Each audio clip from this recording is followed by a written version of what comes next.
আজকে কার্টুন নিয়ে ২-১ টা কথা বলতে চাই। আমরা বড়রাই ওদের হাতে কিন্তু কার্টুন ধরিয়ে দিই। কিভাবে?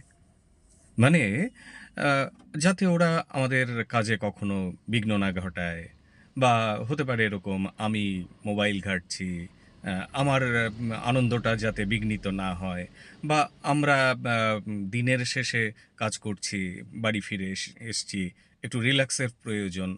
না, কি করব?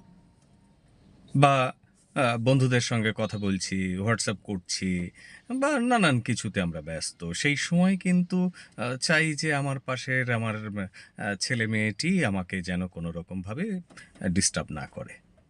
ওর হাতে মোবাইল তুলে দিই বা টিভি চালিয়ে দিই, কার্টুন দেখছে। আচ্ছা কার্টুন কতটা উপকার করছে সেটাও তো আমাদের একটু ভাবার দরকার। কারণ আমরা এটা ভালো করে জানি যে কার্টুন দেখলে আমাদের মস্তিষ্কের স্নায়ুগুলো অত্যন্ত সক্রিয় হয়ে যায়। মানে আমাদের শিশুটি সে ধীর স্থির থাকে না, চঞ্চল হয়ে যায়। আমরা যদি জেনে বুঝে এই কাজটি করি তাহলে কি ভালো করছি?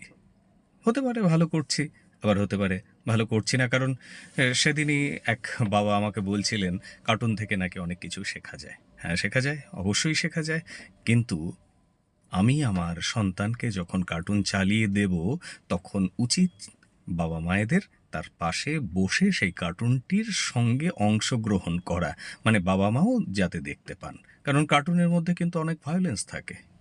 সেগুলো আমাদের মনে রাখার দরকার। শুধু সন্তানটি চঞ্চল হচ্ছে তাই নয়, ও কিন্তু ভায়োলেন্স শিখছে কার্টুন দেখে এবং পড়ার প্রতি আগ্রহ কমে আসে কার্টুন দেখার ফলে। কারণ ওই যে ধীর স্থির থাকতে পারছে না।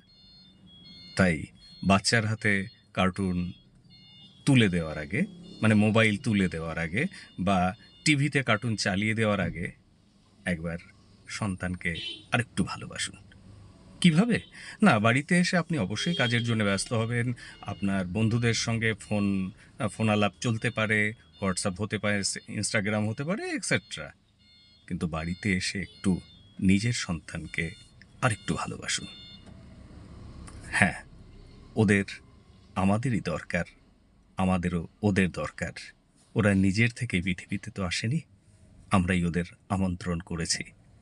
তাই আমার সন্তানকে আমি যদি ভালোবাসি, ও আমার থেকে ভালোবাসাটা শিখবে। ও একদিন আমাকে ভীষণভাবে ভালোবাসবে।